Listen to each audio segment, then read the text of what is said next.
vrai qu'aujourd'hui nous sommes réunis ici à Thiès, dans le cadre de la célébration de la journée du 8 mars décalé, disons, à ce jour-là, parce que les femmes, précisément le Comité national des femmes du MNDS a l'habitude depuis quelques années de tenir cette manifestation pour célébrer la femme. Parce que nous avons effectivement l'ultime condition que la femme est au cœur du développement. Sans la femme, rien ne peut se faire.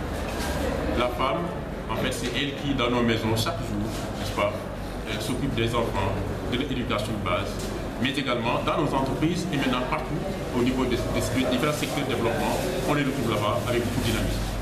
Il est donc important qu'à un moment de l'année, que les gens puissent s'arrêter justement pour magnifier ce travail excellent qu'elles sont en train de faire. Je pense que c'est dans ce cadre-là justement que le MNDS s'inscrit dans cette optique-là. Alors, nous avons profité de ça évidemment pour un peu relancer nos sœurs, nos mères, etc.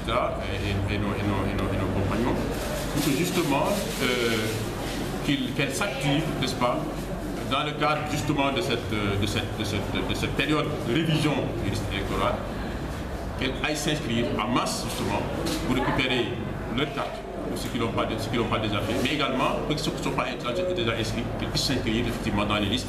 Parce que sans l'inscription, sans la carte détenue au mois du vote, évidemment, on n'est plus acteur. On n'est pas capable de décider quoi que ce soit. Et c'est tellement important. Ne serait-ce que compte tenu également de leur nombre, de l'effectif qui est constitué pour ce pays-là, il est important que les décisions qui se prennent, qu'elles soient au cœur également, et elles ne pourront le faire que si effectivement elles sont bien, elles détiennent une carte. Alors ça, c'est un aspect important. Nous sommes revenus également sur la vie de la nation de façon générale. Particulièrement, vous avez suivi avec nous les différentes difficultés qu'il y a, que ce soit au niveau de la justice avec l'interpellation et l'incarcération même de certains acteurs politiques, où, comme on le voit tous d'ailleurs, tout semble être réellement des questions de politiciennes, parce que personne ne peut comprendre pourquoi on arrête ceci pour 1,8 milliard et que pour d'autres qui sont impliqués dans le dossier que tout le monde connaît, le président a décidé de mettre son coup dessus. C'est incompréhensible. Et quand même du point de vue du principe, en fait, si nous disons qu'il n'y a pas de caisse d'avance, parce que c'est vrai que c'est inacceptable que pour un pays aussi pauvre que le nôtre, qu'on prenne les deniers publics, qu'on les distribue comme ça à sa guise, sans aucune raison, sinon des raisons politiciennes. Mais aussi bien on doit l'interdire au niveau des mairies, mais également au niveau de la présidence de la République. Au nom de quoi, monsieur le président de la République, se donne-t-il le droit, d'accord, de prendre l'argent du contribuable, d'appeler les gens au niveau de la présidence et d'en faire pratiquement un guichet automatique? C'est inacceptable. Parce qu'il y a des gens qui sont là, qui sont peut-être plus que ces gens-là, à qui on dit cet argent-là. C'est dans le principe. Malheureusement, dans ce pays-là, la politique politicienne a fait de sorte que les gens ne s'intéressent pas à l'esprit des textes. Vous savez, un texte demande un texte. Il a une lettre, il a également un esprit. Au lieu de s'intéresser à l'esprit du texte, ce qui est visé, ce qui est recherché à travers la mise en œuvre du texte, mais eh bien, on fait en sorte que des manœuvres de façon qu'au niveau de la lettre d'un texte, qu'on soit conforme. Et pour le reste derrière, tout le monde sait que ce qui se fait, c'est acceptable. Et malheureusement, c'est ça qui se joue dans ce pays-là. Mais nous devons comprendre que ce jeu-là ne mène à rien du tout. À rien de bon en tout cas. Le développement, c'est une question sérieuse. Ça demande une sincérité. Ça demande un national, un consensus fort. Dans certains pays qui l'ont fait, comme le Rwanda, que je cite assez souvent, parce que c'est un cas quand même assez intéressant pour l'Afrique. Simplement parce que c'est un pays africain d'abord, d'accord, qui a vécu les mêmes difficultés que les autres pays africains. Ensuite, c'est un pays qui est sorti d'une guerre extrêmement difficile, où des milliers de personnes ont été tuées en 2014. Et de 2014 à maintenant, le Rwanda fait partie des pays les mieux gérés en Afrique et peut-être même dans le monde. Moi, j'ai vu un rapport dans lequel on disait que le Rwanda est le 7e pays le mieux géré au monde. En plus maintenant de ceux qui sont connus, les autres qui sont connus. On sait que le Rwanda est le 2e pays, disons, du point de vue économique aujourd'hui. D'accord? Alors, je veux dire que l'attractivité économique, c'est le 2e pays au monde, en Afrique.